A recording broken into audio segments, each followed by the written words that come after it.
महाराज जी, इनका प्रश्न एक थोड़ा सा अलग सा है। महाराज जी, वन विभाग में रेंजर है महाराज जी। वन विभाग विभाग होता है उसमें। उसमें ड्यूटी के दौरान वन जीवों, चीतल, हिरण, नीलगायों को आवारा कुत्तों से बचाने के लिए कुत्तों को मरवाना पड़ता है महाराज जी।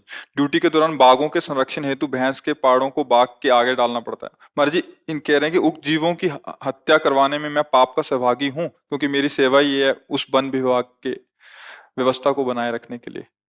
श्यामा श्याम के प्रेम रंग की प्राप्ति के विषय में उपासक को जो संशय हो, हम वही चर्चा, क्योंकि व्यवहार बहुत और धर्म की बड़ी सूक्ष्म गति है। धर्म की बड़ी सूक्ष्म गति है। उसका निर्णय करने के लिए बिना पवित्र हृदय हुए स्वीकृति भी नहीं होगी, और निर्णायक यदि धोखे से उत्तर गलत दे दे तो उसकी दुर्गति हो जाएगी। धर्म का बड़ा सूक्ष्म विषय है। अब जैसे सिंह है, वो कोई घास तो खाएगा नहीं ना।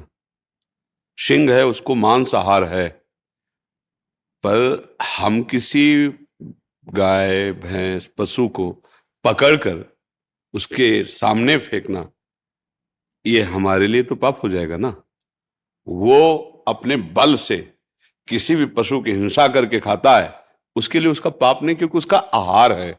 लेकिन हम उसको, तो फिर हमारी नियत में वो हिंसा होगी ना, हम तो दे रहे ना।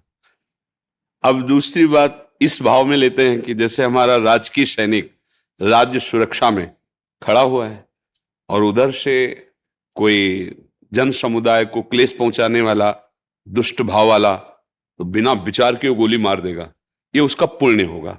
धर्म का बड़ा सूक्ष्म निर्णय है। अब जैसे आप पशुओं की रक्षा में हैं, उन पशुओं की जिन रक्षा का विभाग आपको दिया गया है, उस रक्षा हेतु तो आप जो कर रहे हैं, आपको जो आदेश दिया गया है, तो उसके बड़े अधिकारी उस विषय के, आप तो एक आज्ञा का पालन कर रहे हैं उस रक्षा विभाग में। आपका पशुओं की रक्षा का विभाग है। पर जब ये प्रश्न आएगा कि हमको ये जानवर उसके आगे डालना है, तो उसमें हम भी सम्मिलित हो जाएंगे। बात इसमें स्पष्ट है। वो जबरदस्ती जंगल में किसी को अपना शिकार बना के खाता है, उसको कोई पाप नहीं। लेकिन आप उस पशु को जबरदस्ती उसके सामने डाल रहे, तो ये तो अपराध है, पाप है इसमें। क्योंकि अब हम तो देख ही रहे हैं ना, वो अपने जीवन की आशा हर जीव रखता है। किसी जीव की रक्षा के लिए हम किसी जीव की हत्या, हाँ, हमें अगर उसके प्राण पोषण के लिए जरूरत है, वो तो बात हो गई। जैसे महाराज सीवी की शरण में जब कबूतर आया तो देखा कि बाज बैठा हुआ है। कबूतर ने कहा मेरी रक्षा करो, बाज मुझे मार।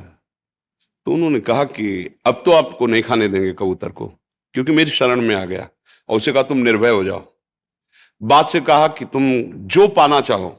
तो बोले आप जानते हो कि हम कोई फल फूल थोड़ी खाते हैं, हम तो मांसाहार करते हैं। तो बोले हम कसाई वाड़े से मांस मंगा देते हैं आपको। बोले नहीं, सब जानते हो, शास्त्रों में वर्णन कि मेरा आहार कबूतर पक्षी होते हैं, आप कैसे हमारे आहार को छीन सकते हैं। उनका अब हमारी शरण में आ गए, अब तो नहीं दे सकते आपको, आप दूसरा उपाय बताओ। अगर आप हमारा मांस खाना चाहें तो हम आपका दें, आप राजी हो जाओगे? इस कबूतर को तो नहीं देंगे। बोले हाँ राजी हो जाएंगे। तो उन्होंने अपने शरीर का मांस दिया, और इतिहास में उनकी महिमा गाई जाती है। जब एक पलड़े पे कबूतर को बैठाला और मांस डालने लगे, तो कबूतर के रूप में साक्षात अग्निदेव थे, और बाज के रूप में देवराज इंद्र थे। तो पलड़ा इतना कि अपने आप फिर बैठ गए और कहा मेरे को खा लो, पर कबूतर को नहीं खाने में। देखो धर्म का विषय तो इतना है।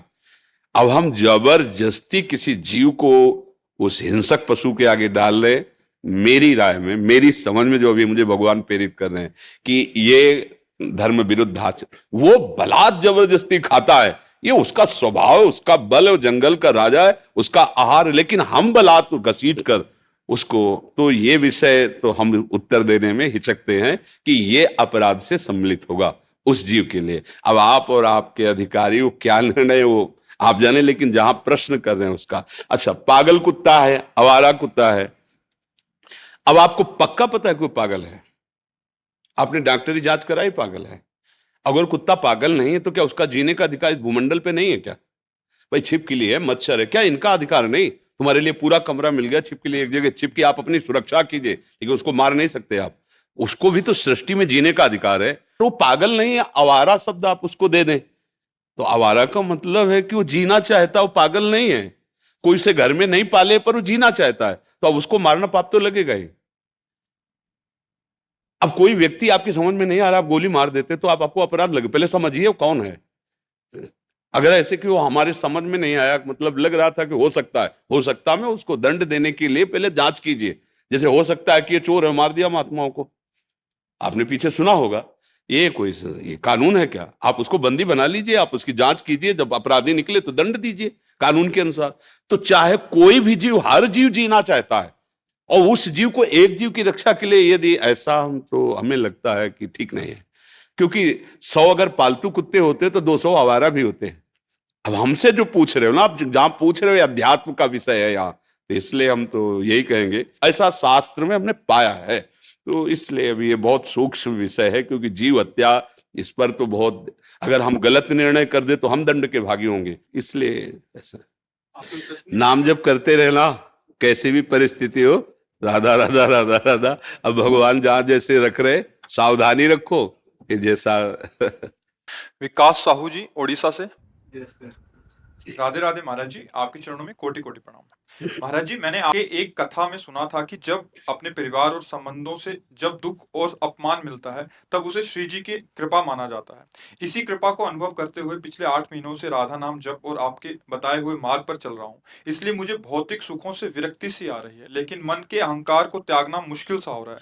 देखो, इसको थोड़ा थोड़ा समझ लो।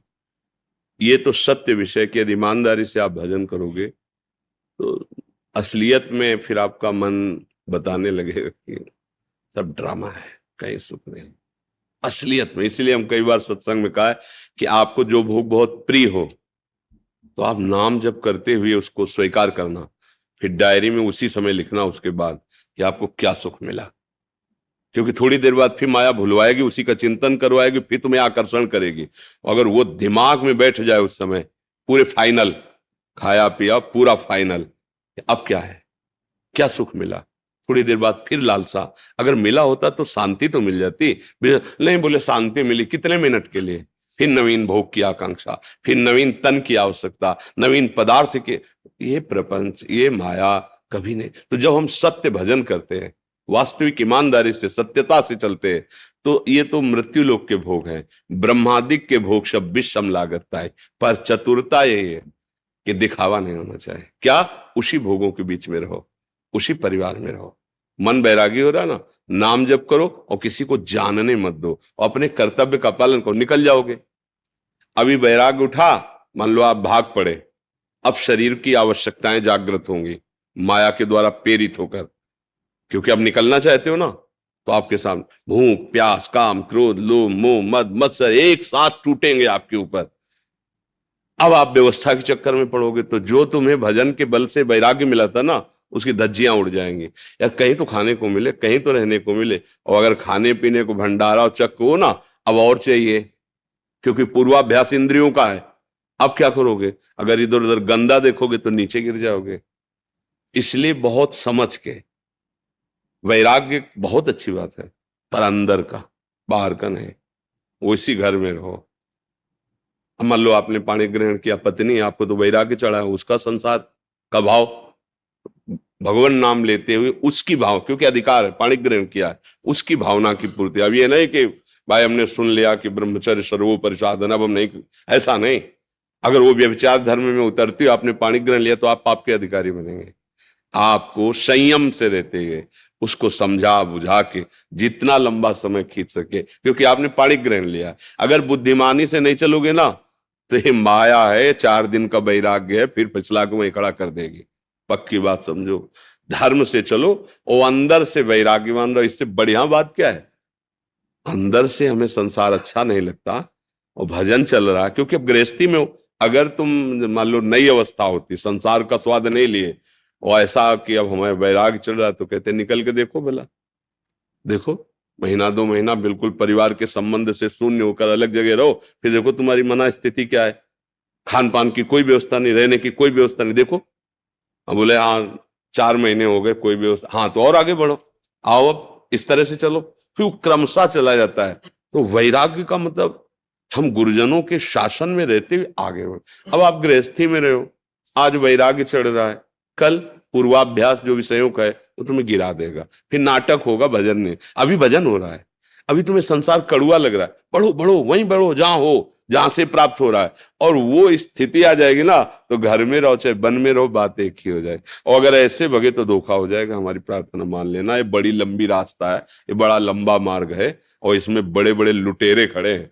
काम, क्रोध, लोभ, मोह, मद, मत्सर ये क्षण में गिरा देते हैं। संतों की आज्ञा के अनुसार चले, बिल्कुल भागना नहीं, कर्म अपना कर्तव्य मत छोड़ना, जिसके साथ जैसा व्यवहार वैसे, और अंदर की बात गुप्त रखो, वो आपसे भजन कराएगी। संसार के विषयों में फंसने नहीं देगी, भोगते हुए भी फंसने। ये कितनी बढ़िया स्थिति आ रही है, और उनको त्याग के बाहर निकले और उनका चिंतन बनने लगा। अब तो सब गड़बड़ हो गया। जिस चिंतन से हमारा उत्थान हुआ था वही चिंतन ही छूट गया, तो बाहर से तुम उघार घूमो बिना वस्त्र पहने तो क्या होगा, कोई लाभ नहीं है।